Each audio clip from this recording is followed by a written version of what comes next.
Selamat malam Bu, perkenalkan nama saya Tio Febrianti Simanjuntak dengan NIM 433244058 dari Prodi D3 Teknologi Komputer. Saya akan menjelaskan mengenai materi tentang normalisasi. Normalisasi adalah proses evaluasi dan koreksi tabel struktur untuk meminimalkan redundansi data. Normalisasi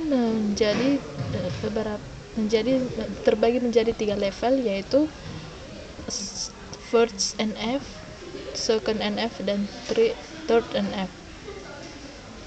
First normal form adalah bentuk normalisasi pertama dalam basis data relasional.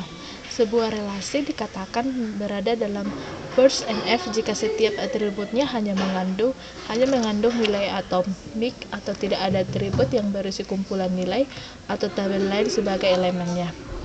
Second normal form adalah bentuk normalisasi kedua yang mensyaratkan sebuah tabel yang sudah berada dalam first NF.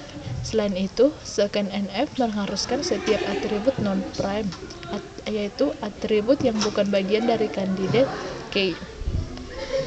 Yang terakhir adalah third normal form, adalah bentuk normalisasi ketiga yang mensyaratkan tabel sudah berada dalam second NF.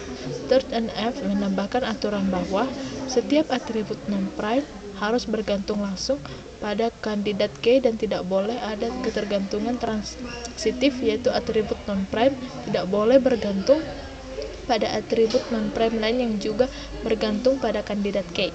Tujuan third NF ini adalah untuk mengurangi duplikasi data, mencegah anomali data, dan menyederhanakan manajemen data dalam basis data. Normalisasi utama terbagi menjadi beberapa syarat dan tujuannya, yaitu first NF itu berisi setiap kolom baris nilai atomik, tidak data berulang atau nested. Tujuannya untuk menghilangkan data bersarang dan memudahkan pengelolaan data. Second NF ini adalah semua atribut non-prime bergantung penuh pada kandidat K, memiliki tujuan menghilangkan ketergantungan parsial dan duplikasi data. Third NF ini adalah sesudah second NF, semua atribut non-prime hanya bergantung pada kandidat K, tidak ada ketergantungan transitif. Tujuannya itu adalah menghilangkan ketergantungan transitif dan mencegah anomali data. Jelaskan contoh yang ada pada second normal form, yaitu apakah item description sepenuhnya bergantung pada order ID dan item ID? Jawabannya adalah no, karena item description biasanya hanya bergantung pada item itu saja, bukan pada kombinasi order ID dan item ID.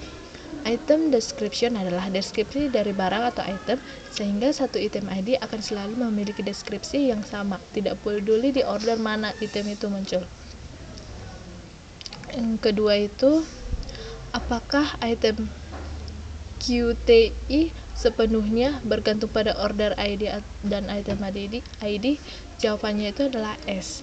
Item QTI itu adalah memiliki jumlah elemen yang dipesan yang bergantung pada kombinasi order ID dan item ID. Dalam satu order, jumlah item tertentu bisa berbeda-beda untuk setiap order. Misalnya pada order ID 001 dan item ID 10, item QTI bisa 5, sedangkan pada order ID 002 dan item ID-nya 10, item QTI-nya bisa 2. Dan yang terakhir, apakah item price sepenuhnya bergantung pada order ID dan item ID? Jawabannya itu adalah tidak, karena item price biasanya hanya bergantung pada item ID saja. Harga suatu barang biasanya tetap untuk setiap item ID, tidak bergantung pada order ID, kecuali ada diskon khusus per order, tapi secara umum tidak. Mengenai ketergantungan parsial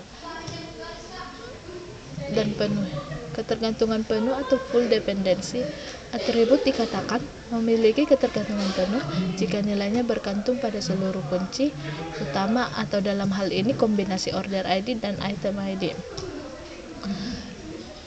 Dan ketergantungan parsial yaitu atribut dikatakan memiliki ketergantungan parsial jika nilainya hanya bergantung pada sebagian dari kunci utama.